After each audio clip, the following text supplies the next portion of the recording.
Hey everybody, happy Sunday, happy day. Well, several days after the holiday. Hopefully you guys had a wonderful holiday. And as always, I want to make sure before we start chatting tonight that I am actually live. So if no one joins us tonight, at least it will be on YouTube. So let me just check. Actually live. All right, so I checked just to make sure. And of course, my phone goes off. Check to make sure we're live. So anyway, thank you guys for coming back and joining me every Sunday. I appreciate you guys being here, tuning in to this live over here on the YouTube channel. Before we start, don't forget, because I always forget to say, he said, hey, what's going on, MH08? He said, you saying I'm no one. Sorry, I didn't.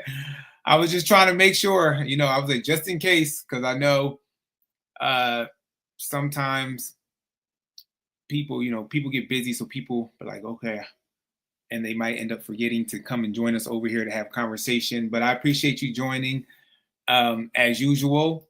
And I want to tell people to make sure they subscribe to the channel, because I always forget to say this, so I'm trying to be mindful to say this every time we kind of come on over here. Subscribe to the channel. Don't forget to hit the like button if possible. And if you are watching it back on the replay, don't forget below to say where you're tuning in from. How did you get over to the channel? Don't forget to subscribe to the channel, and we appreciate you being here. So as you saw the title, it says Real Estate Chaos, let the meltdown begin. So it's a lot of different things kind of going on right now in the real estate space. I'm pretty sure you guys probably heard a lot about it. And so I kind of want to get started first with the acquisition of Redfin. Well, let's start with Rocket and Mr. Cooper. So if you guys don't know, this happened a while back as far as Rocket acquiring Mr. Cooper. So Rocket is, of course, the mortgage loan, the mortgagor that originates the loans, and then Mr. Cooper is what's happening? All right, there we go. And Mr. Cooper is the server platform that once you, if you have a loan, they might shift your loan over to this platform in which you would then log into the portal. They collect like the payments, the monthly payments on your loan. So it depends on which service provider you guys have. I'm not sure which one you have. So we'll read it real quick. And we'll talk about all the different stuff happening right now in real estate. All right, did I just freeze it? Let me know, you guys, if I froze over here, because I'm frozen on my end. Oh Lord, here we go. I'm freezing now. It's probably because I have so much open. All right. So I'm frozen over here. If you guys let me know if I'm frozen on your end, because I can't click anything. All right. Anyway, let's just continue talking real quick. What's going on? My dad is here. Hey, how you doing, Dad? And then, hey, what's going on, David? Thanks for joining. So, yeah, so we'll start with Rocket as far as acquiring Mr. Cooper. If you guys don't know, which is a servicer, it says a mortgage industry struggle as the mortgage industry struggles with persistently high mortgage rates, which we all know the rates they're not high per se, but they're high according to the affordability of homes. We know that back in the 80s, what is trying to come on my screen? Hold on, you guys. Why is my thing coming on? I swear, I'm always good to go. And then once I jump on the live, a lot of random stuff starts happening on my computer. I don't know what is going on. Sorry, you guys. I apologize. I just want to try to see if I can fix this. It's not coming on. So now it's not coming on. If it don't come on, I'll switch out to my iPad. Let me see. This stuff all of a sudden now wants to start acting crazy. Anyway, I'll just kind of talk about a little bit why my computer is over here acting cuckoo for Cocoa Puffs. If you guys don't know, it says that the mortgage industry struggles with persistently high mortgage rates. Rocket is spending more than $9 billion to buy mortgage servicing giant Mr. Cooper and cement its position as the biggest player in the space. And they say why it matters. Rocket's vision is a one-stop shop where homeowners use its services when they're buying a home. It announced its acquisition of Redfin just 3 weeks ago. So we're gonna go into that as well as far as Rocket. So they're acquiring a lot of platforms. They're acquiring. Let me quit this real quick because I don't know what that is. Hopefully this will help with it. Okay. So they're acquiring different things as far as one. And David said, no need to apologize. We can hear you just fine. You're good. Okay, thank you, David. I appreciate it. All right, because I'm gonna, as we kind of knock through this stuff, I'm gonna get it off my screen so that way it won't keep having me freezing on my end. So like, yeah, Rocket is acquiring or different things to be basically a one-stop shop. So they've done it with Mr. Cooper, which is the servicing platform where if you have a mortgage and if you are they might be servicing your loan as far as collecting payments from you, different things like that. Also, we know Rocket itself is a mortgage originator. So they kind of originate the loans for the mortgages. And then now they are acquiring, as you guys might have heard, Redfin. So that's why I'm saying we have a lot of real estate chaos going on. We have so many moving parts happening in real estate outside of just the typical housing market and what's happening in housing. And we'll kind of jump into that at the end, because I don't know if you guys know, it's a wonderful woman named Melanie Wright, and she says a lot of things that are interesting, and it makes me take it and it's a lot of data in which she's been collecting. So I just want to kind of get your opinion and see what you guys feel about it. He said, no longer frozen. I'm cooking anyway. Okay. All right. Thank you. Thank you, MHOA and David. I appreciate it. It's just my end keeps freezing for some reason as I'm trying to click these articles. I don't know why. Let me close this other window real quick. Sorry, guys. Because I'm like, everything's freezing right now. But I'm going to get off. So let's read this article real quick. And then I'm going to take this article off the screen because it's a lot of freezing going on. It says, why it matters. Rocket's vision is a one-stop shop. It says the big picture, banks have been steadily leaving the mortgage industry since racking up some $100 billion in mortgage-related fines after the global financial crisis. It says that's opened up the sector to non-banks in general and to Rocket in particular. So if you guys don't know, a long time ago, well, it's not that long ago, 2008, 2007, 2009-ish era, a lot of banks were kind of exiting out the quote unquote, as they say, like the sector of mortgage related finances and fines and different things like that. Well, not mortgage related fines, mortgage industry per se.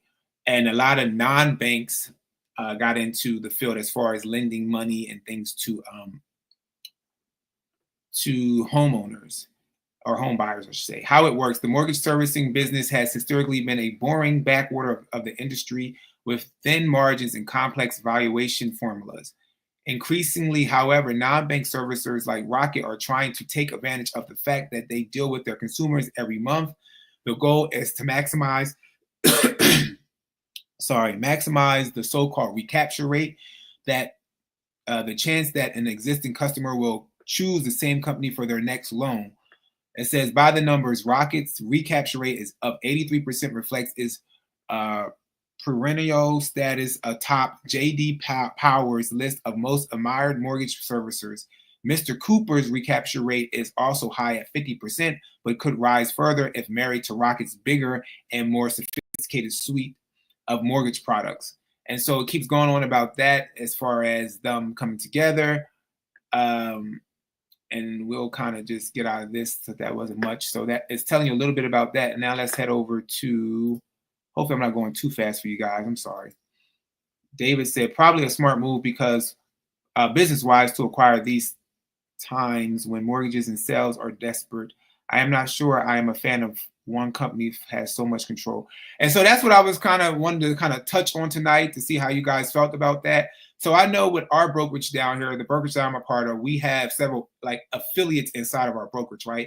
But we don't acquire them per se. So we have our brokerage, and then inside our brokerage, we have that the client can use a and down here in the state of Georgia, we close with a closing attorney. So we have a closing attorney company that can help you close. We have a title company that will help do the title work, and then we have a insurance company that'll help you if you want to get insurance. And then we also have title, insurance, closing attorneys, and we have lenders for financing. So if you're looking to get recommended to a lender, if you might not have a lender, we can refer you to one that works closely, but there are affiliates, right? So when we have people sign a buyer's agreement with us or a seller's agreement with us, we have to send them over our affiliate list. And our affiliate list, it just lets them know, like, these is what affiliates we work with. If you don't have any person in mind, you can kind of use these as well. However, I always tell people, do your own due diligence, do your own research. I can tell you things as well, but it's better for you to always feel comfortable when you do your own research to find out if this affiliate makes sense for you. But we're allowed to do that. However, we're not a one-stop shop in the sense of what Rocket is doing, where they're acquiring all these different providers per se, and they're all under one umbrella. So I don't know. To me, I don't feel like it's the same. Some people might say that might be similar, but our thing is that I don't know. I guess you could say it's similar, but I feel like they're going to kind of push because they're all one company per se now, and they're all under one umbrella. Like I said, our affiliates are not quote unquote under our umbrella. They might push people to kind of stay, and it might turn into, to me, I feel like it could be a monopoly, but I know it's only 3 entities as right now, but I don't know what else they might acquire. So I don't know how you guys feel about that, but that's the only thing I'm kind of scared of. I get what they're doing because of the way the industry is going and what's happening, the different things kind of moving, the different parts moving, and they're all trying to kind of stay. I don't want to say stay afloat, but they want to feel like if we acquire this, we can kind of create a bigger presence in the industry. What's going on, Croy? Yes, Clark, YouTube is playing games with my notifications, but I'm here for it. Not letting YouTube steal my joy. LOL. Good to see you. Good to see you as well. Good to see you. I'm glad that you tuned in, and hopefully I'm making sense to you guys. I'm like, I don't want to, get on here. David said, I agree with you. I don't want to get on here. Hopefully you guys understand what I'm saying. It's about, having conversation. And I did want to mention this as well, because I was talking to my dad earlier. I feel like I don't want nobody to feel like when they come over to this channel that I'm scaring you out of being a homeowner or a home buyer, right? The whole purpose of the channel and the whole reason why I do these videos and read through these articles and bring this to your attention is because, one, I'm talking about it all the time. My dad can probably attest to it on the phone when I talk to my dad. I feel like I'm talking real estate all the time. He might get sick of it after a while. And then also I'm talking about it with my colleagues all the time as well. And as we see different things moving around the industry, I just felt like this is great conversation to then bring to you guys on the YouTube platform to see how you feel about it as well, being that ultimately you guys are consumers of it, or even if like David and similar other realtors that join me on the live and the chat, see what their opinions are in regards to what's happening over in their state, in their area, and then how they feel about the news in regards around real estate. But I don't never want to deter anybody from doing what you ultimately want to do. I just want to be an advocate, be an educational platform, push out the news to you guys, and let you make the best informative decision on your own. So I hope I'm not scaring you. It's okay to rent. It's okay to own. It's okay to do what you want to do, because ultimately you have to move at your own pace in life and what you want to do. I just want to be a platform in which you can kind of get some information from. Take these questions back to whoever you're working with real estate wise, ask these questions and see how it falls in your area, your state, your town. Okay. So please don't make it seem like I don't want to be doom and gloom over here. MHOA said, I'm scared of being a renter. Oh, hey, I'm like, I'm really scared about where renting is going to go in the future, because we know it's been a rarity where you actually see rental prices going down. Some rental prices are kind of adjusting depending on where you're at. Like down here in Georgia, because we have an over demand of supply being built as far as multi-unit commercial units for apartment buildings, we are starting to see an adjustment down. Or what we're seeing now is some complex or apartments giving like maybe 2 months of free rent, blah, blah, blah. Those type of tactics to get people in. So we're seeing a little adjustment. It's not going super down, but instead of it, maybe say it might be 1,500, but last year or a year before, and now it might be 1,300. So it might be an adjustment here and there, but it's not super crazy. David said, people need to know the good and the bad. You are just sharing the facts. Yes, David. That's all. So I told my dad, I was like, I hope these people don't think that, Devon is just trying to, stop them from ever, doing anything when it comes to owning a house, buying a house, or even if you want to rent. I just want to share the facts, like David said. MHOA said, Denver's coming down, seeing the move in specials again. Yeah, so that's what we're seeing down here in Georgia, too. We're seeing move-in specials for renters down here, 2 months free, different things like that. I tell people you should call the leasing company, right, that's doing the specials, and you should ask them, okay, instead of how does the 2 months work, right? Is it 2 months like I pay my first month rent, I'm paying like half of the first month rent, and then the other half is I'm not paying, and then the next month I'm paying half of the first month rent, and then the next half I'm not paying, and that equals like 1 month, or like, and does it spread across 4 months where it's half rent being paid, or is it actually 2 months up front, 2 months or a month, 2 months after you move in? Or ask them, hey, is it possible that we can deduct whatever the special is, take how much the rent is monthly divided by 12, and then see if you can get that off per month of your rent. I hope that makes sense. But anyway, I'm sorry, you guys. I'm rambling now. He said, yes, MHOA, same here. Downtown office vacancy rate is currently 37%. All these new apartment buildings sitting empty. Yes, there's a lot of stuff sitting empty. Even a lot of these new construction homes in the Sunbelt area. You know, I don't know much about the Colorado area as far as real estate, but I know down here, because they have built a lot as far as new construction down here. There's a lot of new construction units sitting vacant down here in Georgia, which is very interesting. So let's get over to Redfin. I mean, Rocket acquiring Redfin. What does it say? All right, I think it's this one. Yep. So if you guys don't know, Rocket also acquired Redfin, as we mentioned earlier in the statement. We'll read this quick press release of what they're saying over here, and what they're interestedly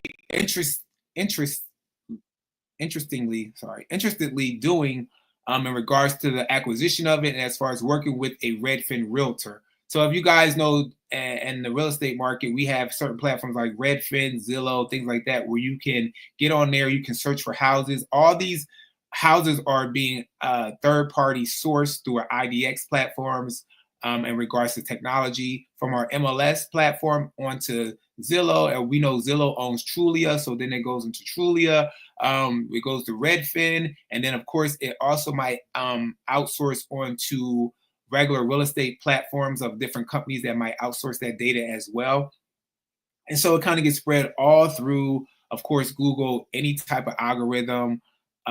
Through the algorithm, and then the algorithm will then, when you type that address in, it'll then show you all the platforms in which that house is listed on. But now with the acquisition of Redfin, Rocket, sorry, I'm all over the place. Rocket, let me see, where did it go? With the acquisition of, why is my thing not coming up on this end? Sorry, you guys. I'm like, why is it not coming up on my end? Okay, what is going on? All right, here we go. This is what they're doing. So we already stated that Redfin, as far as Rocket acquiring Redfin, it says Detroit-based homeownership platform today announced it has completed its acquisition of Redfin, bringing the most visited real estate brokerage website together with America's largest mortgage lender. The person said, I've used Redfin every day for the last 20 years. It helped me find and fall in love with my first home, completely changing how I thought about real estate. Okay, so now let's go down here to what they're doing if you were to use Redfin, a Redfin agent, in regards to this partnership. It says the companies also today introduced Rocket preferred pricing. Clients who finance their home, so this is them trying to insinuate, to me, I feel like this is what is it called again that they call it in real estate? What is it? It's not a oh Jesus, I forgot. It was in my mind. I forgot. It's called something like a tie or something. I forget. Clients who finance their home through Rocket Mortgage and buy a home listed by Redfin agent or purchase with the help of a Redfin agent will have a 1% point reduction in their interest rate for the first year of their loan, or receive a lender credit at closing up to $6,000. So if you guys don't know, this is how I'm interpreting in this sentence right here, where it says if you use a Redfin agent or purchase with the help of Redfin agent, and if you go through Rocket, right? If you go through Rocket Mortgage to obtain a loan, and then you use a Redfin agent, they're insinuating you, they're giving you an incentive per se of saying, okay, you're going through Rocket to get your mortgage, but then you're also going to use a Redfin agent, and now we're going to give you, because you're doing that, Rocket's going to give you a 1% point reduction in your interest rate for the first year. So if you guys don't know, so the way I'm interpreting this is that this is a buy down. So it seems like, let's say the interest rates now, we're at 6s, right? If you get a 6, or you might be at a 7, If you go with a Redfin agent to buy your home, Rocket to say, hey, we will give you, instead of a 6% interest rate, we'll give you a 5%. We'll do a 1, was that? Is that a 2-1 buy down? Two? No, I think it's a 1-1 buy down. We'll do a buy down for a year. And then after we do that buy down for a year, come next year per se, it'll go back to whatever said market interest rate is, fair market rate, or whatever you locked in prior to, whatever interest rate you locked in prior before you got the buy down. Depending on how you guys work that. That's a conversation you would have to have with your lender. I'm just a realtor. But that's a conversation we'll have. So I found that very interesting. Or what they can do in turn is they'll give you a lender credit at closing up to $6,000. So again, this is something that has to make sense to you as a buyer if you're trying to buy. But it's just something that I'll let you guys know what's kind of going on. I don't know if you guys can see this as far as this wording. I find it's a lot of moving parts happening in real estate right now. Rocket Preferred pricing is available to qualified clients by buying a home with a conventional FHA or VA loans. Rocket Mortgage and Redfin plan to launch an additional product services for buyers, real estate agents, mortgage brokers in the coming months. It says Redfin has adopted a refreshed brand identity and look and feel of Redfin powered by Rocket to further unify the home buying experience. So that's kind of telling you this down here tells you how many people use the website, blah, blah, blah. But I thought right here to kind of talk about this a little bit as far as that whole interest rate buy down per se, or that $6,000 lender credit as far as Rocket being a part of Redfin and vice versa. And now what I'm going to do real quick, I'm going to show you guys, let me take it here. I'm going to show you guys, they actually have a presentation that they did. So after the first year, I bet the interest rate will rise tremendously. Well, yeah, the interest rate will go to whatever either you locked in at before you went, when you locked in your loan, or it'll go in, if you're doing like the fair market rate per se, it might go to whatever the fair market rate is at the time, depending on how you kind of talk to your lender. You guys set everything up. But if it's a 7% and then the first year is a 6%, after the first year, it'll go back to 7%. So you as a homeowner or a home buyer per se have to make sure you understand how your mortgage might adjust, and then also take in account that once that mortgage goes up, your taxes might go up depending on how your taxes are assessed. Your insurance might go up depending on if we have any more crazy disasters, and who's your service provider as far as insurance. And then also if you have an HOA, your HOA might go up because they might have to put in a special assessment.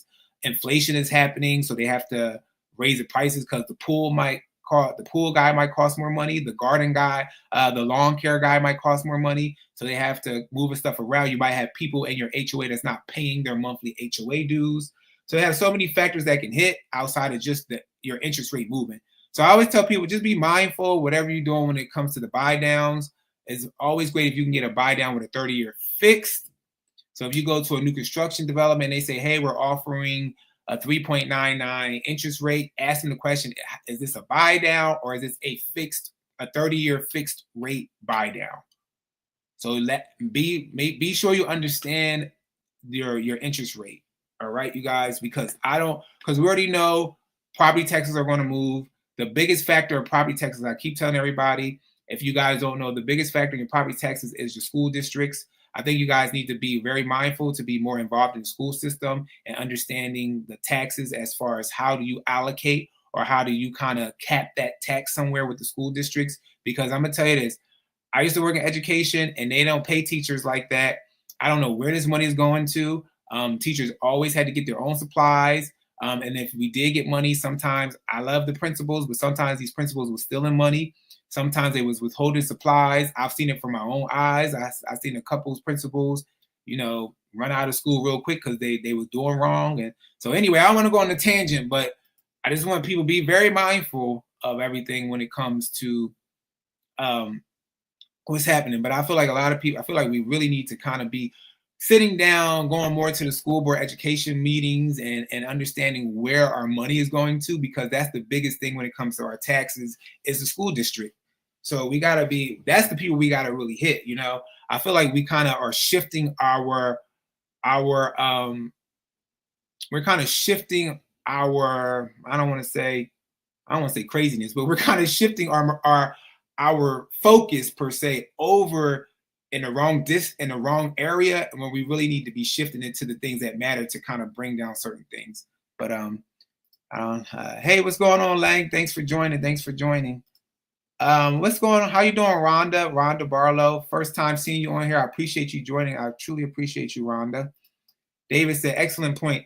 Yeah, David, I'll be standing on a soapbox sometimes, and I feel like I don't want people to think I'm a crazy. So, because I feel like when as we all know, when we start speaking things that we feel or that makes a little bit more sense, people kind of be like, oh, you're a little crazy. All right, so let me show you guys this thing in regards to Redfin real quick, and then we'll head over to. We're going to go from Redfin, and then we're going to go to Open Door real quick, and then we're going to come over to Compass versus Zillow. I'm trying to make sure it makes sense to everybody as far as how we're flowing here. But I appreciate you guys taking your Sunday to stick with me. So this is the whole thing as far as when it comes to Redfin. Make it bigger. The Redfin acquisition with Rocket and Mr. Cooper. So it's showing you right here, integrated home ownership platform. So their whole thing is to basically, to me, I might be wrong, it's almost seem like you want to create a monopoly in the real estate business, to each his own. But you have Rocket, which is the largest mortgage originator in the U.S. You have Mr. Cooper, largest mortgage servicer in the U.S. And you have Redfin, most visited real estate brokerage website. So that's how that is real quick. So if you guys, this is a presentation that they have online. Then they break down Mr. Cooper. It says Rocket plus Mr. Cooper. Mr. Cooper's business at a snapshot. You see their company portfolio. This is the CEO, Jay Bray. They're headquartered in Dallas, Texas. They have 7,900 team members. It says great place to work, certified 6 years in a row. So that means that supposedly they have been told 6 years in a row that they are a great place to work. This is some of their company operations, Mr. Cooper. We have this one. This right here is the auction platform. I always forget how people tell me how to say it. So I'm not even going to pronounce it, act like I remember how to say it. People like they always tell me all the time how to say it, and I keep forgetting. This shows like the revenue, diversification, strengths, foundation with upside for growth. So this is showing you everything in regards to the personal financing, title and closing, all those type of things. So we're gonna zoom through it real quick, you guys. I just wanted to show you like their presentation. And you can find this online as well if it's something that you really want to dive into. This is their presentation about the companies, all of them merging through this acquisition. And it says right here, leveraging leading technology and data, deliver client-first experiences. So that's the whole thing. They're saying that they want to leverage it. So I don't know if you guys if your Mr. Cooper is your servicer, but I'm pretty sure when you're logging in now to Mr. Cooper, it's probably asking you stuff like, hey, are you looking to refinance? Hey, are you looking to buy a house in the next couple of years? This is what we can do. Hey, do you want, and then they're like, it'll probably be now when you log in through this servicing platform, it'll probably ask those questions again, and then it'll probably prompt you maybe even to a Redfin agent. I don't know, but that might happen now. So just be mindful as again, we know things change, time is changing, but this is just more information about the platforms, underwriting, upside. So just wanted to show you guys the different things in regards to them. So we'll get out of here. Hopefully I didn't scroll too fast. But what did David say? That is okay. Our local school board decisions probably impact our lives more than what takes place in Washington, D.C. Yes, like our community itself, affects us more. Like the local school. Definitely, I'm gonna tell people the local school board and the funds that are going to your property taxes. I tell people all the time, look at your property tax bill. Look at your property tax bill. I look at the bill all the time. Look at the property tax bill. I look at several bills and then see how much they're taking out of your taxes. And just recently down here in Georgia, they had a homestead. What was it? It was a homestead opt-out exemption, something with the school systems down here. Every county, I sent it to all of my clients because every county was having this homestead opt-out exemption situation in regards to like the school boards and different things like that. And I told everybody go to it so you can understand what's happening. I don't know who went, who didn't go. I of course went, but all you can do is give the information, and it's up to you. I can't, I can't take your hand everywhere, and I can't guide you through your whole life. That's just like a parent and a child, right? As we get older, our parents can't always hold our hand forever. We have to start moving on our own. And all we can do is give you the knowledge, the education, the information, and then it's up to you to do what you will with it. So, but I sent it to all my clients, whatever county they were in. I looked up every county that each client moved to find out when were they having their meetings in regards to that exemption situation. And I said, you might want to go and see exactly what it is, what it's going to do, because it'll ultimately affect your taxes. In which way, I don't know if it's going to be good or bad, but you need to understand in which way it's going to affect your taxes, because your property taxes, a lot of it is the schools. So, and we all know if you quote unquote live in a better school district, your taxes are going to be very high. So, all right, now let's kind of get into, hopefully I'm not losing you guys here on this Sunday. I appreciate you joining again. I'm going to say it. Don't forget to subscribe to the channel, like, hit the notification bell, share our videos, of course. This community, we give so much valuable information over here, from not just the articles we kind of break down and dissect, but also, our wonderful family inside the live chat box. Everybody contributes, and I appreciate everybody being here, contributing to this conversation, because it's a much needed conversation. All right, so now we're going to jump into real quick the Open Door lawsuit. So I don't know how many of you guys are an investor with Open Door. So if you guys don't know, I did a video about this a while back. Open Door had a class action lawsuit. Is this getting bigger? Had a class action lawsuit, I believe it was in 2022, sometime like that, in regards to, did I make it too big? They had a class action lawsuit in regards to home sellers back in the day. So it was like a $62 million class action lawsuit with Open Door. And what happened with them is that they were basically telling homeowners, when they went to sell their property, oh, we're only taking this amount of fees per se from you, making it seem like it was less than what they were taking. And then ultimately they would come in and they would say, okay, it's a 5% service charge fee. And then also we have to do a home inspection per se. And then they would charge people these like home inspection, these repair fees, or per se, of like things that they might find broken during the home inspections. So they were charging fees in that. And so it created a whole class action lawsuit with the Federal Trade Commission. And so that happened I think it happened in 2022. But now they have this that happened as well recently.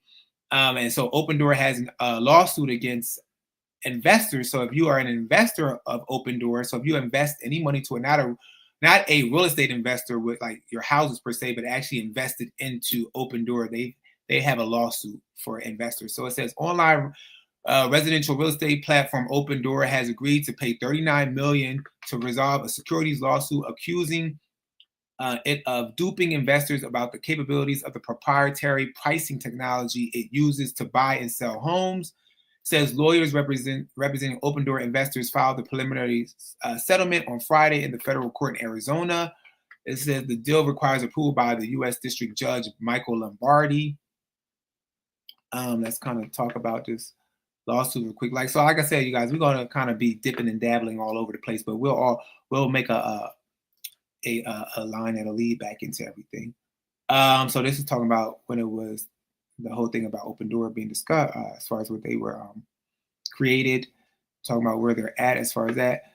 All right, it says this company said in a court filing it was settling to avoid the expenses, risk, and uncertainty of further litigation. So Open Door denied any wrongdoing in agreeing to settle. The company and May reported $1.2 billion in revenue for the first quarter and 2,946 total homes sold. Says the plaintiffs in the court filing said Open Door misleadingly portrayed the company as a tech disruptor that used AI-powered algorithms. Let me take this off the screen. How can I get this off? Sorry.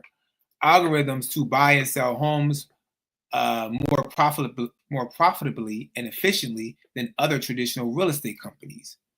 It says Open Door instead relied on an undisclosed human-driven process for pricing houses that made the platform just as susceptible to changing economic conditions as any other traditional real estate company, according to the plaintiffs. And then it talks about Opendoor's price dropped more than 94% from its December 2020 initial offering to November 2022, investors allege. It says in their new filing, the plaintiffs called the settlement amount a prompt and substantial tangible recovery. Lawyers from the plaintiffs said they would ask a judge to award them legal fees up to 30% of the settlement, or 11.7 million. So this is the only thing too about lawyers, though. I'm like, I understand, we helping in lawsuits, but I feel like the lawyers be kind of, they be grifting. Lawyers be grifting. I'm sorry if there's any lawyers in the watching this later on or in the chat. What happened to the thing? I don't want to be bad mouthed, but lawyers be grifting. They be like, let me get this paycheck. Oh, what is happening to the page? Okay. So if you guys don't know, that is what Opendoor is kind of going through right now. So if you are an investor in Opendoor, and you haven't heard this going on, so if you bought any stocks, any type of thing, an investment, anything Opendoor, if you see your stocks going down or if you see anything happening, you might want to maybe reach out and see how you can jump on board of this class action lawsuit. So again, this is like I said, it's off the beaten path. However, it is real estate related, and like the saying says, it's chaos. A lot of real estate chaos happening, and that is real estate. So we just want to dip into that real quick. All right. So now we are going to talk about, I don't know if you guys know, David, you may know or not. We've had a thing going on in regards to our the National Association of Realtors. There was a lawsuit that happened. It started in I believe it originally started in like 2018, 2019. It kind of caught wind, and it kind of all settled last year in August in regards to a settlement in real estate. And one of the issues too led into clear cooperation policy that the MLS had put in effect in regards to when it comes to someone, realtors, us putting once we get a listing with a seller, client, or homeowner per se, we have to in turn, we have one business day prior to launching it live on it. We have one, the CCP, the CCP, yes, David, CCP, the clear cooperation policy. As a realtor, when it comes to marketing, I should say, let me lay a basis on marketing. When it comes to marketing, with the National Association of Real Estate, we have a clear cooperation policy that within one business day of marketing a property, with one business day, we have to make sure it's in the MLS. So then that way, everybody has access to seeing the property across all platforms, from the MLS to any IDX third-party technology platforms. IDX technology, which then sources it to third-party platforms like Zillow, Trulia, Redfin. And so from this, I'll read real quick the clear cooperation policy, because I know everybody might not be, a realtor and looking at this. So I just wanted people to know what it is before we kind of jump into Compass, the Compass lawsuit, which is versing not only the MLS, but also they have another lawsuit against Zillow. So it says within one business day of marketing a property to the public, this is what the clear cooperation is. Within one business day of marketing a property to the public, the listing broker must submit the listing to the MLS for cooperation with other MLS participants. Public marketing includes, but is not limited to, flyers displayed in the windows, yard signs, digital marketing on public-facing websites, brokerage website displays, including IDX and VOW, digital communication marketing, email blasts, multi-brokerage listing, sharing networks, and applications available to general public. And so that's what the clear cooperation policy is saying. There is some things that I kind of take issue with the clear cooperation policy, because I feel like if I am helping a seller, this is just my perspective, and maybe Compass is kind of joining it from this perspective, but I feel like they're joining from a different perspective. But with me, let's say if I talk to a homeowner that wants to sell their house up, and they're like, oh, can we just sign everything, and then would you mind printing some flyers out and like putting it around locally, in any grocery stores if they allow you to, or inside coffee shops or whatever, prior to kind of, before we get everything settled to fully put it on the MLS. It's almost like almost like how we do a pre-listing thing, but it's like pre-marketing. That's how I kind of look at it. I don't feel like we should be penalized to pre-market something. Like, say if I only have a picture of the front house in the backyard before I get the rest of the pictures done and before we launch the MLS, I feel like I should be able to pre-market stuff. So I don't know. So that's the only issue I have with the clear cooperation policy, and with my perspective. And maybe I'm looking at it too, deeply per se. But I'm like, I don't want them to say I can't, pre-market anything. However, I know Compass is they have a different thing because they utilize almost they call them like pocket listings, more of secret listings, where they kind of they put it on their website, which I don't know. You guys let me know how you feel about this argument that we're about to talk about. So let's first talk about the Compass one. It says Compass has not and will not adhere to clear cooperation. I thought I had another one, but I don't. Let me see. So I want to talk about them first. Let me see, because they had another one. Sorry, guys, with Compass and the MLS. I want to talk about lawsuit MLS. I thought I had another one. Is it this one right here? This might be it right here, maybe. Okay. Let's see. So first we'll say, it says Compass has formalized its opposition to the clear cooperation policy, turning up the heat in the ongoing battle over and how homes should be listed on MLS. In a July 1st email to the MLS National Association of Realtor Leaders, Compass CEO Robert Refkin did not mince words, informing the organization that the brokerage has never agreed to or with CCP and will not ask its agents to follow the policy. What Refkin had to say: Compass does not Refkin, Compass does not consider the clear cooperation policy or any national NAR MLS rule impacting clients as binding, and accordingly has not and will not adhere to CCP or any national NAR MLS rule impacting clients as a matter of course. Refkin wrote in the email shared with Real Estate News. He noted that the brokerage has been vocal and active opponent of the policy since its inception, and among the companies and real estate leaders that asked NAR's Emerging Issues Committee to eliminate the CCP when the group met last fall. Says how Compass plans to operate. The brokerage is forging its own path. Refkin, I don't know, my words keep jumping. Compass will continue to determine on a market by market bias whether to require its listing brokers to submit listings on a multiple listing service with any specific time frame. The decisions are made based solely on Compass' own interests, independent of NAR and any other brokerage, he wrote. Alrighty, it says Refkin emails echo statements made by Howard Hanna, real estate CEO, Hobie Hanna, who, as first reported by Inman, sent a similar email to MLS and NAR in May. In the letter, Hanna indicated that the brokerage no longer considered itself bound to the CCP and believed that the policy defers innovation in the industry. Putting a fine point on its existing approach, Compass is not expecting any big changes for agents at this time. Ashton Alexander, senior vice president at the brokerage, told Real Estate News. And then he says, what we're doing in sending this letter is putting a fine point on something that was already the case. All right. He said, emphasizing that the company is simply clarifying that its agents do not have to follow a policy that she said restricts how they work with their clients. We wanted to make it clear in writing and codified. I hope I'm saying it right. That we do not require our agents to comply with CCP at a national level.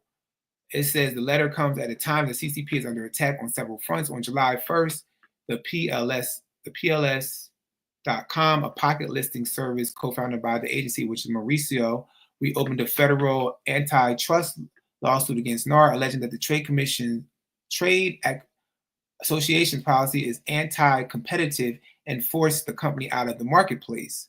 So basically what he's saying right here is that because, so how I'm interpreting it, I don't know how you guys might interpret it, but because they are,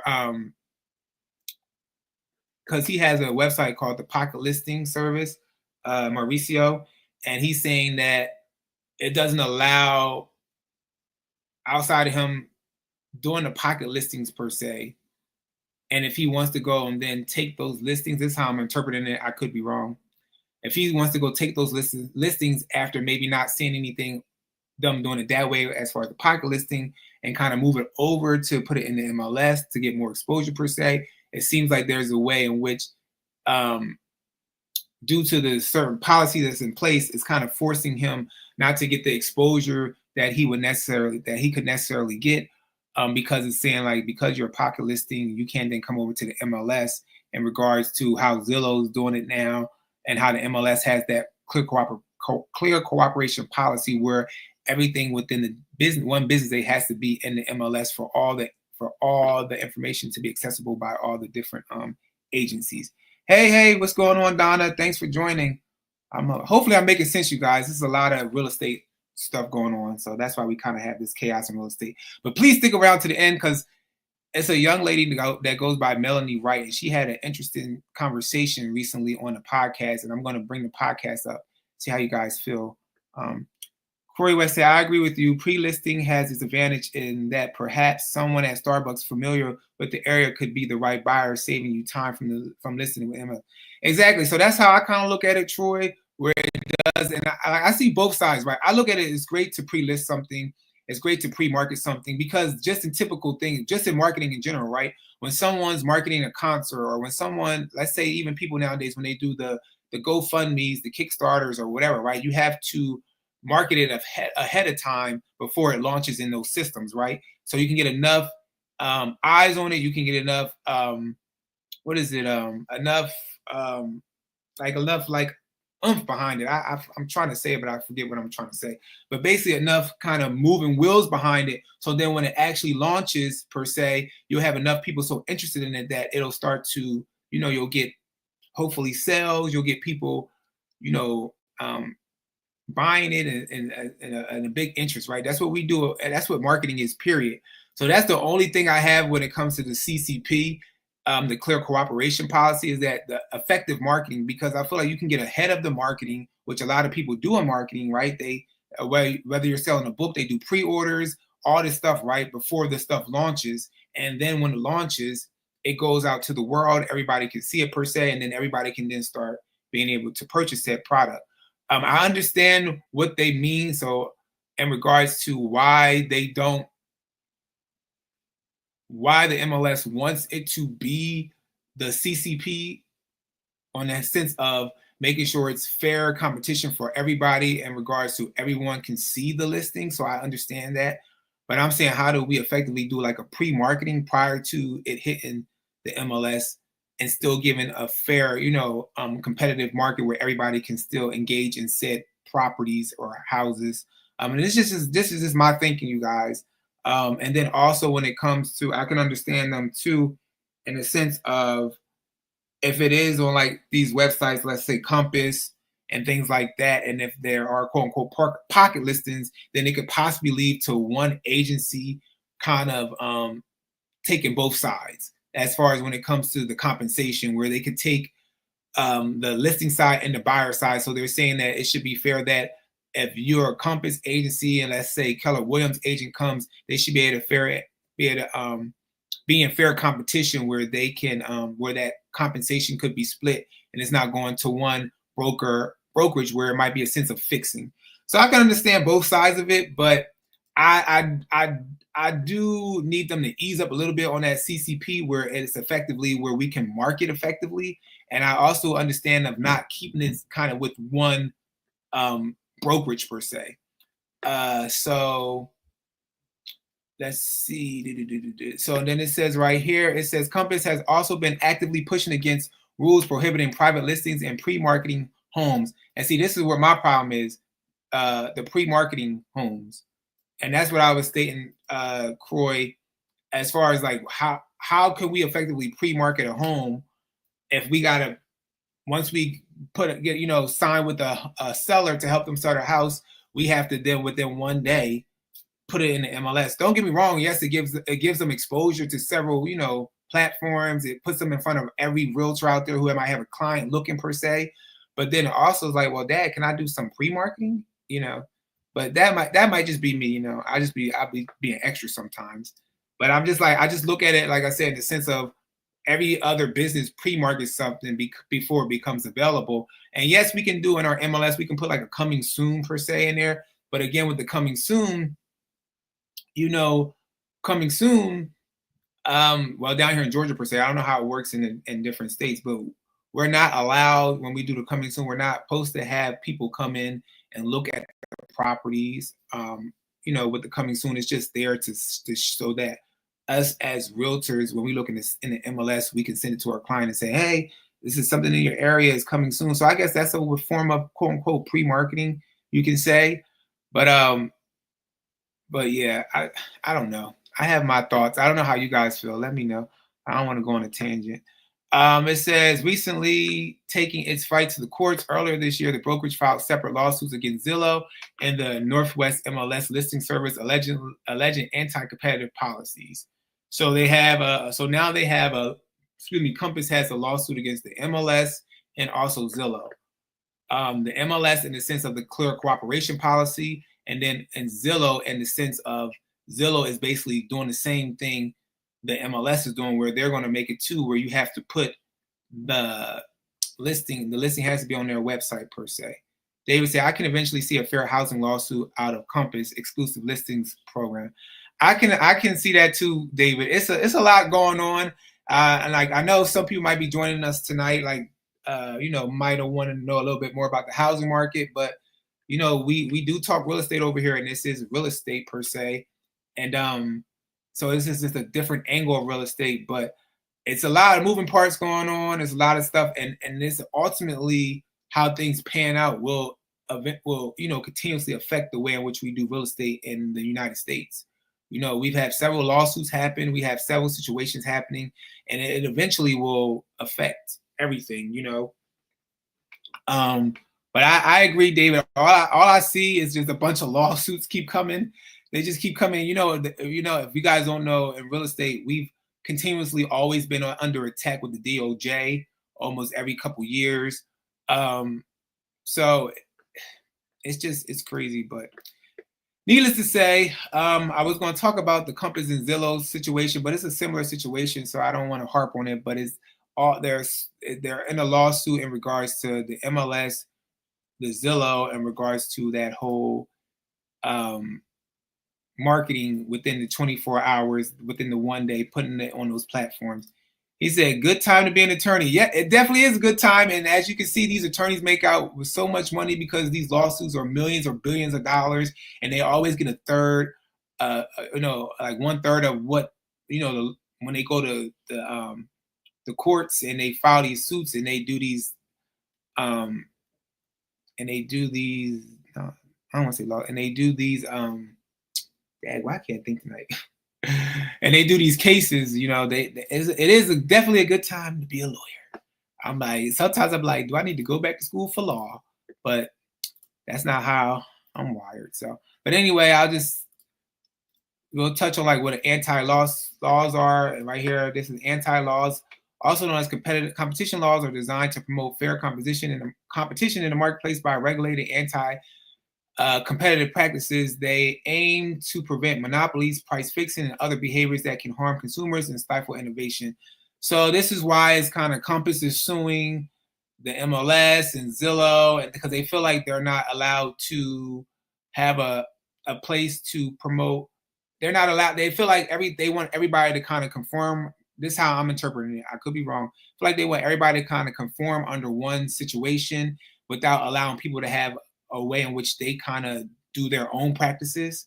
So they feel like you're not allowing them to, you want them to be kind of regulated under like one uniformity. And it's almost like, okay, well, if we're supposed to be, having different ways in which we do business, how we, conduct real estate and different things like that, they feel like, then why do I have to conform to things like that?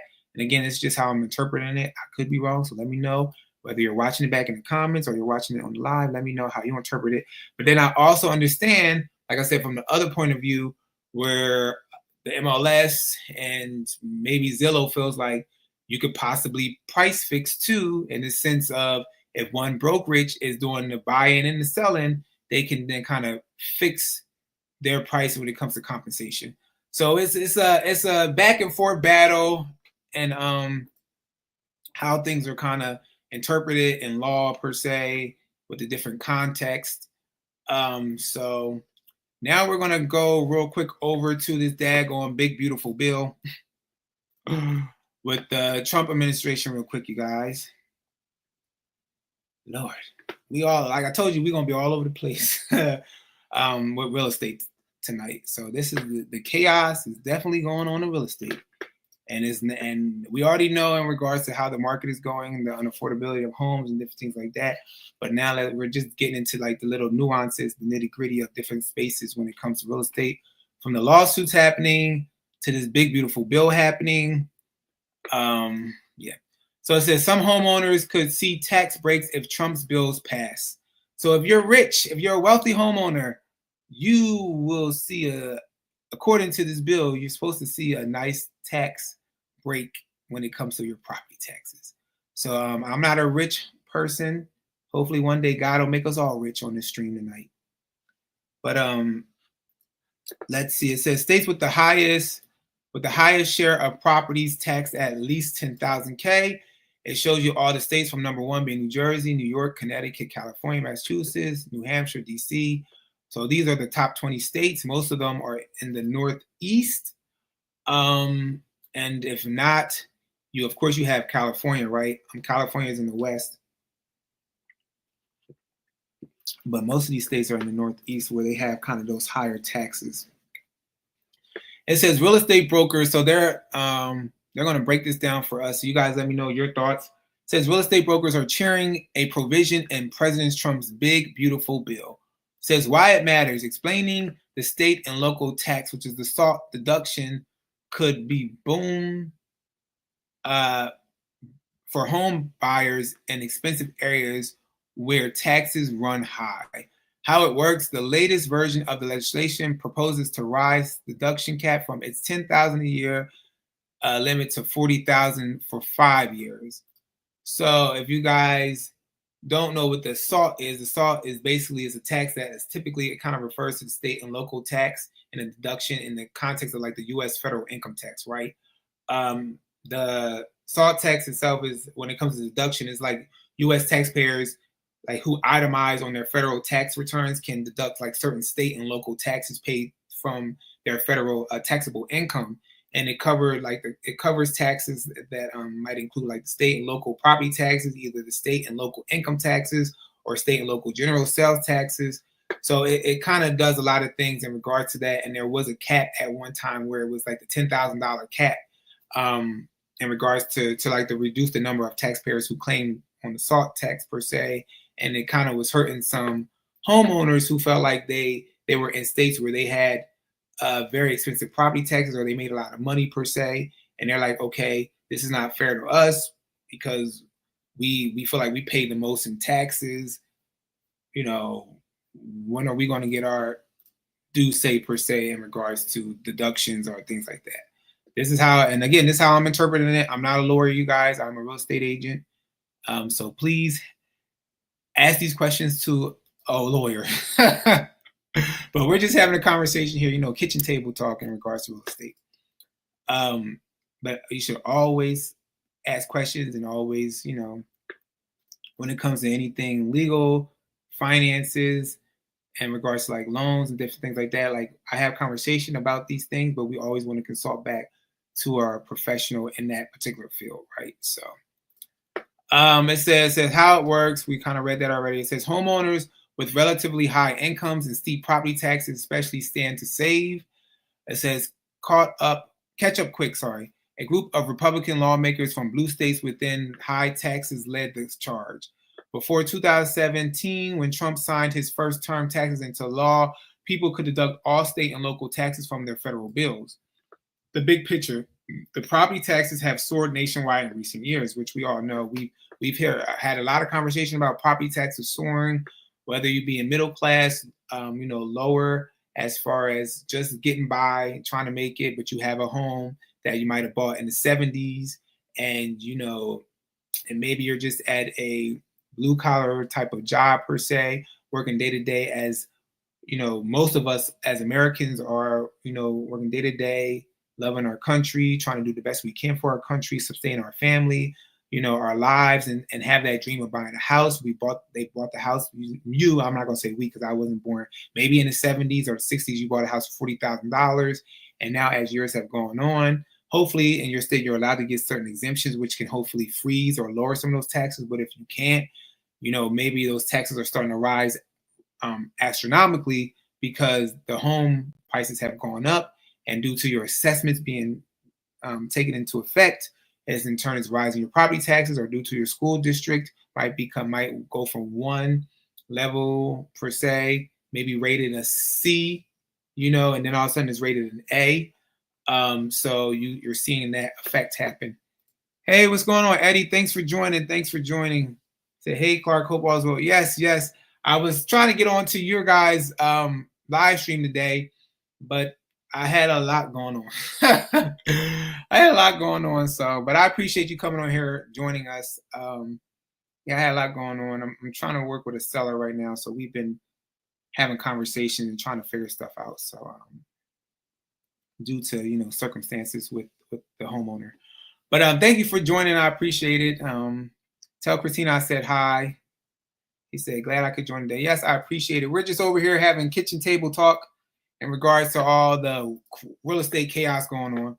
It says the top states with the most property tax at $10,000 or more annually are New Jersey, New York, Connecticut, California, Massachusetts, according to Realtor.com. What we're hearing, the National Association of Realtors previously cheered the SALT push as a key win for real estate. Case in point, in property tax levy heavy state Texas, buyers might spring for roomier or flashier houses knowing bigger tax breaks await, says Eric Brimlett, who owns the Austin Mortgage. Sorry, you guys. Austin Brokerage. Like I said, there's been a lot going on. Guys, different thing going on. That could free up inventory for other house hunters. So my thing about this too is that when it comes to this whole big beautiful bill, let me take this advertising on screen. When it comes to the big beautiful bill, as a realtor on my end, what I would say is that they feel like of course the whole premise of it, like they're stating, is that it should help people who have astronomical taxes more on the high end, the wealthier per se, right? And what they're hoping, which I don't know how this will happen, you guys let me know. They're hoping that if these wealthier people who buy in these bigger homes, they're hoping that they will then say, okay, I'm getting a tax break, some type of relief. I'll move out of this home. I'll go buy another home as expensive as the last home. And because I have these particular tax breaks or incentives somewhere, I can get a relief, in regards to the taxes, the tax portion of it all. And so my thing is like, it depends on where you're at. Like I say, down here in Georgia, we're seeing a thing where even the high-end homes are not selling. Prices are dropping a lot. We're seeing those middle homes per se are dropping. The only homes that are kind of staying consistent, unless they're not renovated or fixed up or in a bad area, are the lower entry-level homes. So if a home is like 100-something thousand, maybe low 200,000, you might still see them kind of, being sold per se. But if you're on that higher end down here or the middle part of it, they're not really moving for us down here in Georgia as quickly. Like I drive every day, and some of these homes have been on the market for 2 years, 3 years. They're not moving. Or they're on for 100-something days, homes for 200-something days. They're taking them off. They're putting them back on. They're adjusting the price. So my thing is like in regards to this big quote unquote beautiful bill and these tax exemptions for the wealthy per se when it comes to homes. And again, one day God will let us all in this live today. He'll let us all be wealthy and have this money. So maybe we might be talking a different story. I don't know. But in the sense of, because that's not where my life is at right now, I'm looking from a standpoint of like, how would somebody who is having a hard time selling their home now do they want to go out and buy another home just because of tax relief? I don't know. I don't know if I'm interpreting it right, but it's just interesting to me in regards to that. So what the MHOA? Been watching these streams for at least 4 years. When is the real estate business not in some sort of chaos? Yes, MHOA, we are in chaos every year. Every year. Like I said, some people, most people probably go through, we go through life, and if we don't have a care in certain fields, we don't kind of keep our eyes connected to it, or our ears to the street to hear what's going on. But when you start caring about certain things, then you're like, oh shoot, there's a lot of moving parts going on. There's a lot of actual chaos going on. And how do we get these things under control, Eddie said from 2012 through 2019 was a stable market. Most house sat on market for 90 to 20 days. Yes, exactly, Eddie. And typically we all know that's the typical kind of balanced market per se, right? A stable market where your homes will sit that long. But because we went through that crazy pandemic situation and houses were just getting 30 offers and flying off the shelves and blah, blah, blah, blah. Now when the houses are correcting, especially down here in Georgia, where it's correcting and we're seeing people sit on the market for a long period of time, and we're seeing these higher price homes, which usually do, because if you guys really go to California real estate market and you really talk to the realtors out in California that are selling these high price luxury homes, these luxury homes might sit on the market for 5 years. They might sit on the market for 5 years. They might come on and off the market for 5 years and then finally sell. So these are the conversations that I don't feel like are being had sometimes on a bigger platform, where we have to bring people more into reality to tell them like what's going on, how the real estate market traditionally moves, and how even back in those times from throughout years, you might have bought a house for 150,000, and then when you sold it, you might only have sold it for 160,000. After being in it for 5 or 7 years. So you might feel like, oh, it appreciated, but it wasn't a massive appreciation where you bought it for 150 and now you're selling it for 500,000.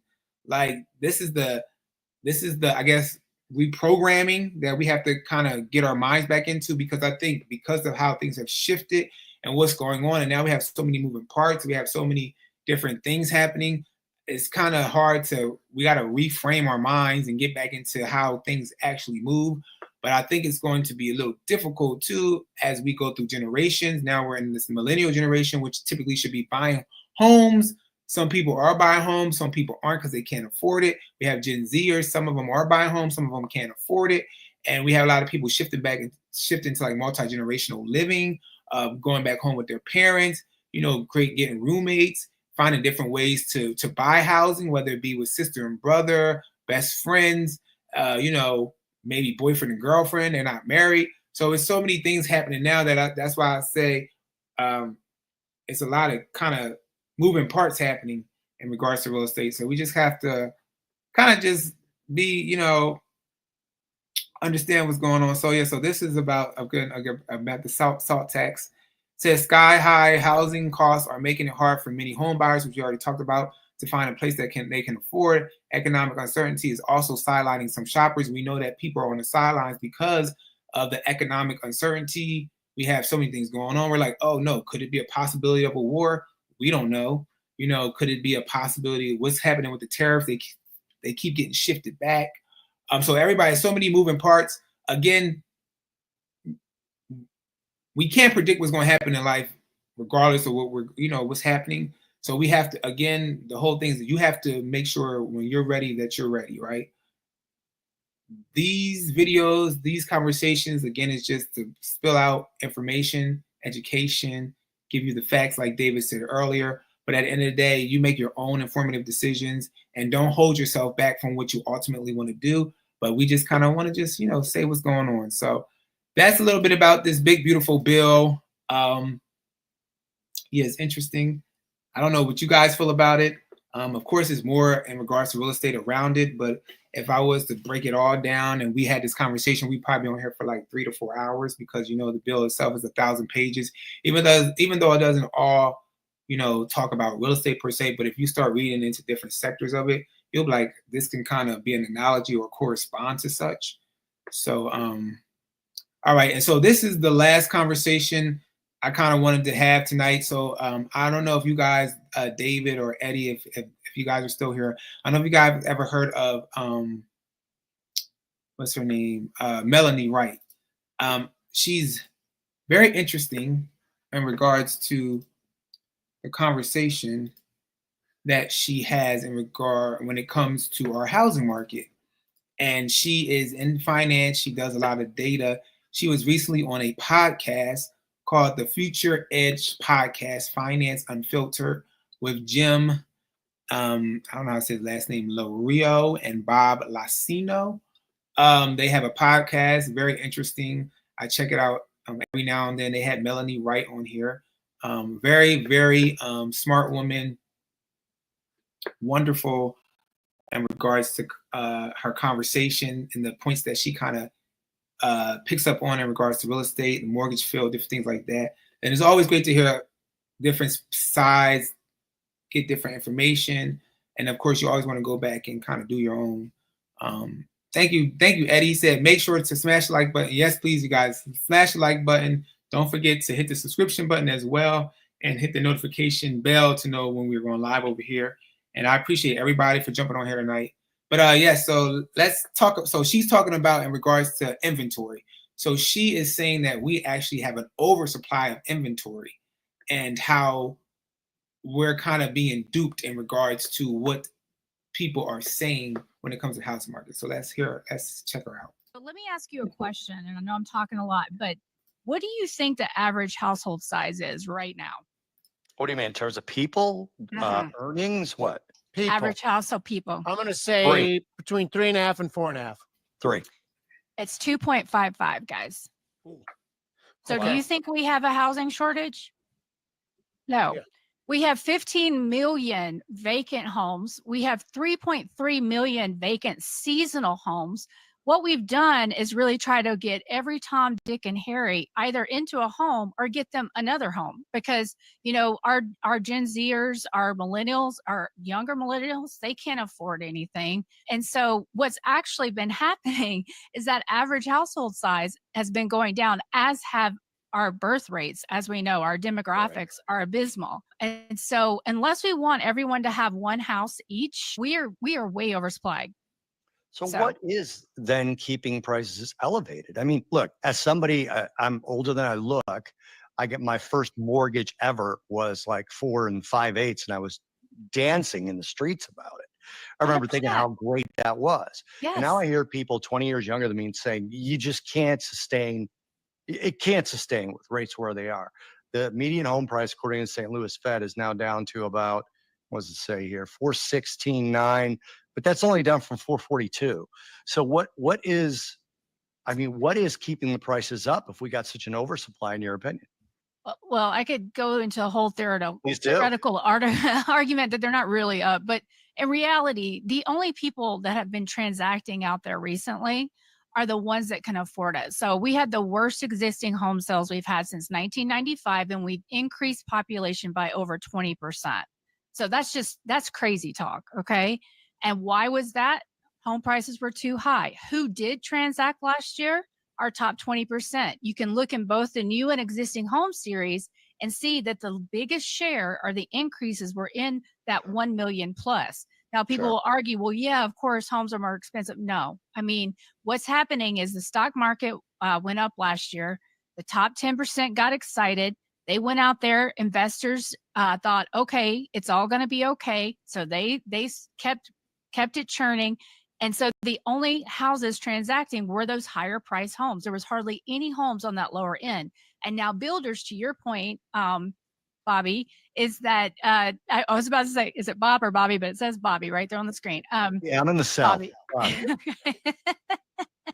They get it. And by the way, those top line prices aren't the real prices.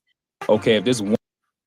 So that is a little bit of Melanie and their conversation. So if you guys want to indulge in the whole conversation in regards to that podcast, is the Future Edge Podcast. And she has her own YouTube channel, Melanie Wright, and she engages in a lot of conversations in regards to real estate and what she's seeing in the market. David said, I heard her speak and I'm not 100% convinced of her analysis. And then MHOA said, house next door is vacant, been vacant for 2 years. Not that I mind. Flipper asking way too much for it. He did get the tree off the roof this past week. So, and then David said, if we had a glut of new construction, builders would stop building. So when listening to her, I was like, okay, I can understand the whole thing of possibly oversupply. However, I was like, that also would compare to what market you're in, right? Like, again, like I stated before, I'm in the Sun Belt states, I'm in Georgia, right?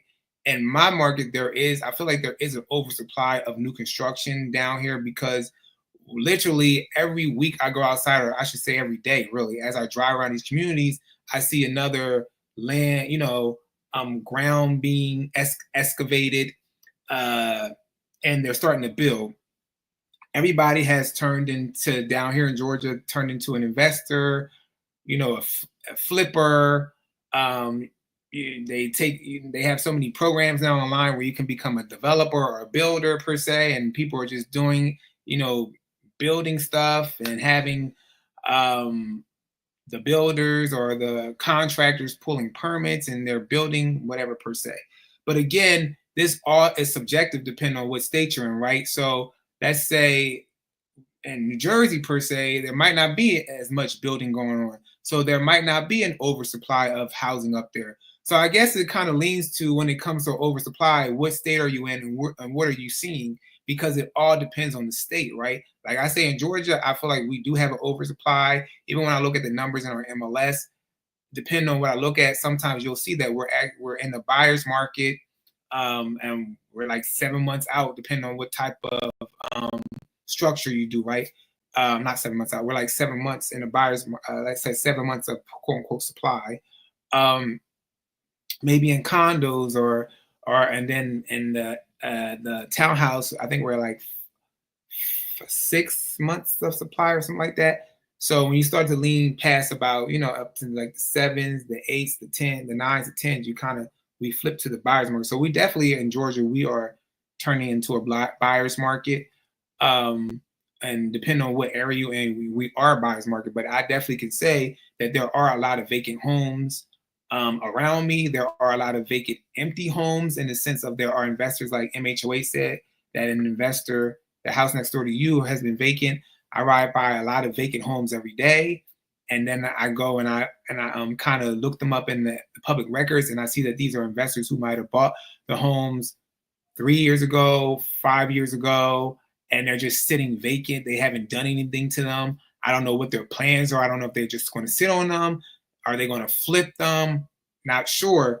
So we do have down here in Georgia. I'm taking her information for Georgia. I'm not taking it for all the United States of America, because I don't know all of the United States of America. That's not my market. So I can't generalize her conversation with the rest of the market.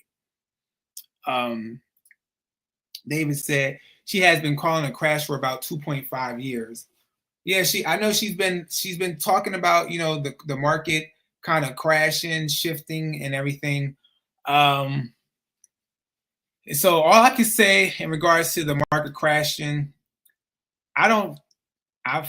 just from what I'm looking at the data, and again, this is for the Georgia market, I feel like we're in a correction where the prices have to go down. I don't see it right now, but I could be wrong. I don't have a crystal ball. I don't see it right now where we're going to see a crash like 2008, 2007 down here in Georgia per se. However, I do know that we're going to see a price correction down here, and it's happening right now. And I do believe that most people who bought their homes a few years ago will have a lot of equity stripped, and they will be underwater in their mortgages. And that exactly, I don't know if it'll lead to a crash or not per se, but I feel like as long as people can sustain their jobs, and as long as they can keep paying their mortgage, even if they're underwater, as time goes on, it'll eventually catch back up to each other, and they'll be back to break even per se, and then hopefully things will happen that way. But I don't know in regards to the crash that we saw in 2007, 2008.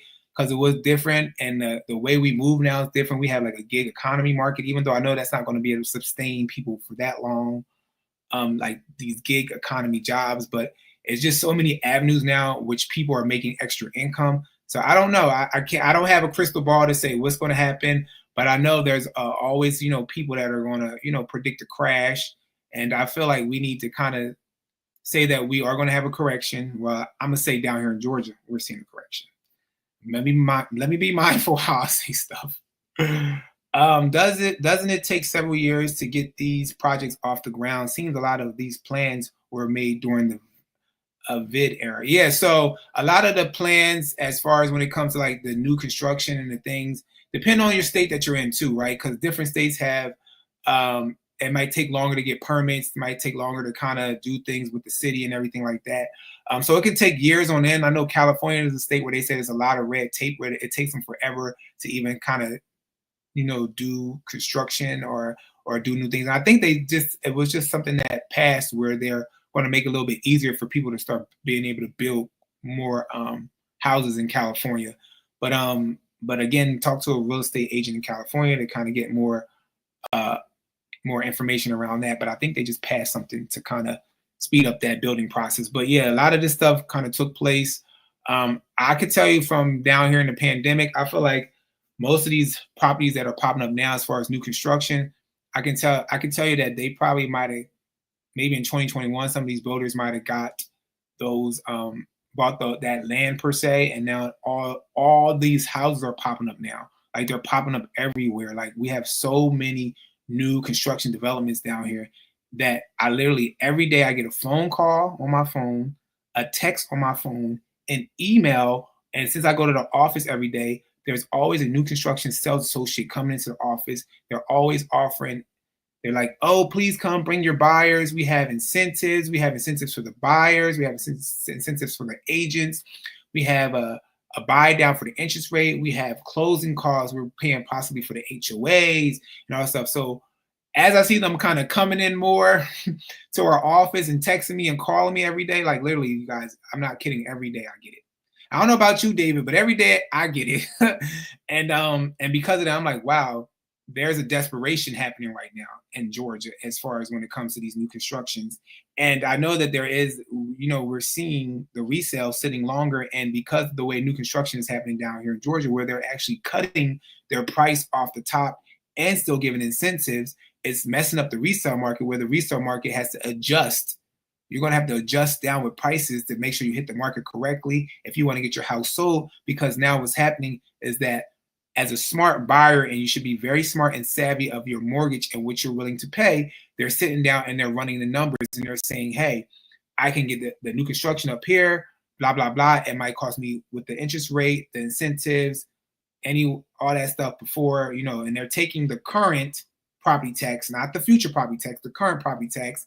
They're saying, oh, this could possibly be $2,500 a month for my mortgage, which is high when you say that nowadays. That's crazy, but that's the world we're in now. $2,500 a month compared to if I go down the street to a resale at a similar price at a 7% interest rate. Mind you, the new construction might be giving 3-something percent, 4%, 7%. It might be a whole $1,000 extra on the mortgage. And so they're like, I'd rather take this, even though a year from now, property taxes might get them up close to where they might be at if they bought the resale at a similar price with that interest rate, because they kind of know more about the property taxes. But as the property taxes adjust, it might go up some more too. So it's just about being savvy, understanding your numbers, knowing what you want to do real estate wise. But yeah, it's very interesting.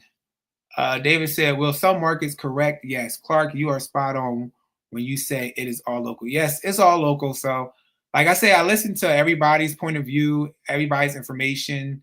Don't count people out, but it's very local. So people, please make sure you talk to your local professional. Local channel is predicting Denver will fall 9% this year. See? So in Denver, you guys are possibly seeing a shift or a fall 9%. I think down here in Georgia, I think we're down, did they say? I feel like we're down like 12% or something. I might be wrong. Next time I come back on here, I'll get the right numbers. But we are definitely down here. Rhonda said, are the new houses you see for sale or rent?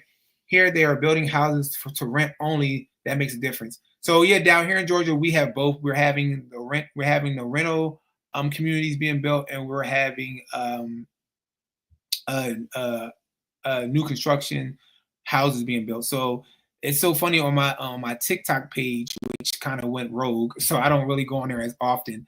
Sometimes I do like tour videos of houses and communities, and I took a community that's over in Conyers, Georgia. I don't live in Conyers, Georgia, but it's on the east side of Atlanta, past Atlanta, it's east of Atlanta, off of I-20. There is a whole community. I was over there helping a buyer purchase a townhouse, and after I left her, as I always do, I ride around the community, see what's going on, and I saw the whole community where they were all single-family detached homes, and they were all rentals.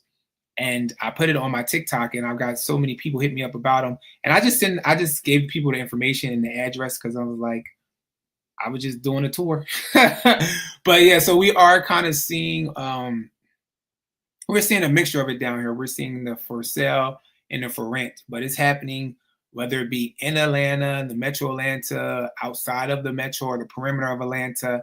So it's definitely happening. It's happening, Rhonda. It's definitely happening. David said, we need to take a little hit. Oh, sorry. We need prices to take a little hit that opens up opportunity. I totally agree, David. I really feel like the prices definitely need to take a hit. And I know it can kind of be counterintuitive as far as what people might say in regards to, because everybody thinks they have this mindset that the realtor wants everything to be high. That was one of the things too in the lawsuit that kind of happened too, right? With the National Association and all that stuff. National Association of Realtors that was fighting that lawsuit. They were saying that realtors were kind of fixing the price or fixing commissions to make the prices higher for people. And I'm like, again, we can't generalize everybody. I would prefer that house prices come down because I'm not only thinking about, future buyers or current buyers.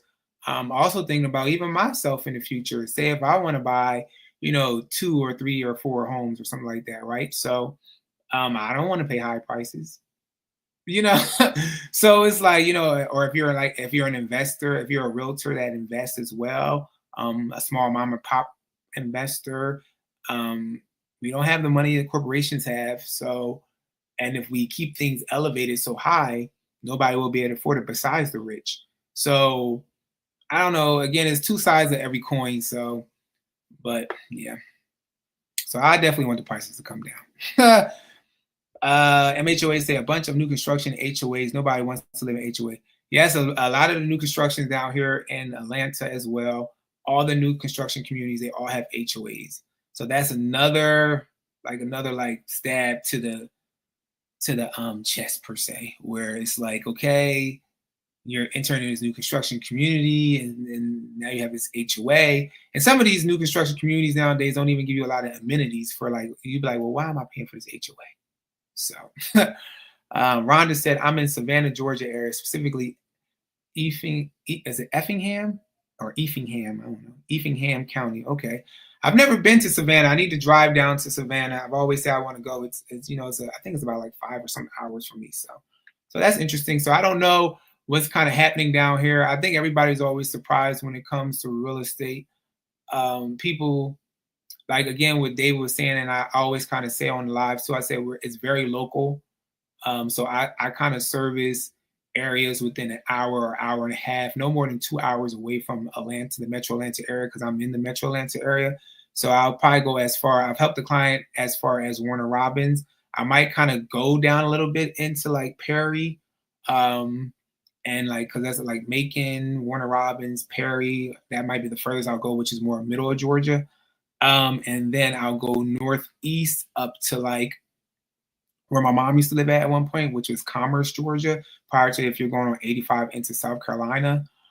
So Commerce, Beaufort, Lawrenceville, Gwinnett County area, probably would go as far out to maybe Loganville. And I'm just saying in the sense of me, but I kind of like to stay within an area as far as what my MLS services that I'm a part of. We have 100 and I think it's like 146, or it might be more than that, MLSs in the state of Georgia. And our brokerage, we're in the MLS for FMLS, which is the first multiple listing service, and we're in the MLS for the GMLS, which is the Georgia MLS. And then sometimes we'll have access to, we have different MLSs that we'll get access to. So we'll have like access to the middle of Georgia MLS. and things like that. But I kind of like to stay within where my MLS center's at, so I can make sure I can get the data that's inside of it. And then if it's outside of it, I don't service it, and I'll try to refer you to someone in the area. I don't want to do no one a disservice. The whole, again, outside of me doing these videos, the whole purpose of me getting in real estate is to help people, service people. It's not to do them a disservice. So if I can't, if it's not an area I cover or an area I don't feel comfortable doing, I won't do it. And I'm not going to lie to you and just, just to try to help you. I'll find someone that can really genuinely help you. David said, unfortunately, right now, only the well-off can buy. Homeownership is simply out of reach for the vast majority of folks. It's sad. Exactly, David. That's the thing right now. There is a thing where we're kind of stuck where the well-off can afford it. The more wealthier people can afford it. Those are the people that'll see, like we mentioned a little earlier, as far as even the big bill with the tax breaks and all these things. Those more wealthier people will see that, in the sense of being able to, it's almost making that gap bigger. Like they say, what they say, the poor will own nothing and be happy, and the wealthy will own everything. I don't know if I said it right, but and so that's why you're, like Rhonda said, you're seeing like these communities turn into rental communities. And I even saw that movement happening, and I'll use it as an analogy. When back in the day, we were able to own software programs where you would actually buy the disc. Like I remember just as simple, I don't know if you guys ever played a game called The Sims, and just being able to have the Sims disc and being able to buy it from the store, take it home, upload it into my computer, and then actually be able to play the game and have that ownership of the game without me having to be on a subscription-based model. And then now everything's like subscription-based too. So when I started seeing that transferred over, I was like, okay, I wonder how this is going to start to sector and kind of pour into other spaces in our economy. And so now to even see it kind of pour into real estate, is interesting. And I know that might be so simple that's an analogy in a different sector, but everything kind of overflows and pours into different spaces. So sometimes you can kind of watch what one area is doing and see like how would this overflow into another area, and see it like this is very interesting. But anyway, you guys, I appreciate you joining me this Sunday night. I don't want to keep you guys here rambling about my conversation in real estate, because I can go for days and hours and hours. So I don't want to keep you guys here long, but I do appreciate everybody joining me tonight. David, if you guys don't already subscribe to David's YouTube channel, please go over there, give him a follow. It's Living in Omaha with David Matney. Subscribe to his channel. Tune into his lives every Tuesday night, 8 p.m. Eastern time if you're on the East Coast. Rhonda, I appreciate you joining. Please keep us informed of what's happening down there in Savannah, Georgia, or in the area that you live kind of close to. MHOA, is always a pleasure having you on here. Love the conversation. You guys always keep me engaged in. Thank you, Eddie, as well, for joining. I don't know if he's still here, but if you guys don't know, his wife, Christina Smallhorn, and Eddie, they are excellent people, wonderful. His wife is a realtor out of Louisiana. Please head over to their channel, Christina Smallhorn. I'm pretty sure most people that came over here to tune in the chat probably might have came from Christina's channel, but I appreciate you guys. I appreciate Christina. I appreciate David. Please go over to their channel if you haven't already, and give Christina Smallhorn a subscribe. Hit that like button on her videos, and also hit that notification bell for David and Christina to make sure you know when they come on live. Thank you, Corey West, for joining as well. I appreciate you for coming on. Thank you, Donna, as well. Appreciate you. And then, of course, my cousin Lang, thank you for coming as always. My dad, thanks for joining me. And I think I got everybody. But again, I appreciate everybody taking their time on Sunday to join me. Oh, thanks, David. I appreciate you. You don't have to give me a super chat, but I appreciate you always supporting me over here. And I truly appreciate you guys. And it says, great guests on Omaha. Yes, guys, David has some wonderful guests. You guys have to go. Please, it's wonderful. Eddie said, yes, follow at David. Yes, follow David. This was good. I learned so much. No problem, Corey. Thank you. Eddie said, make sure you smash the like button and subscribe. Yes, please. Everybody subscribe, smash that like button. And if you are watching this on a replay, don't forget to comment below. And if you have any questions, you can always reach out to me. My email is either below in the video, or if not, go to the main page, my YouTube page. My email is there. And I will see you guys next Sunday. Yeah, so take care. Have a good night. All right. Love you too, Eddie.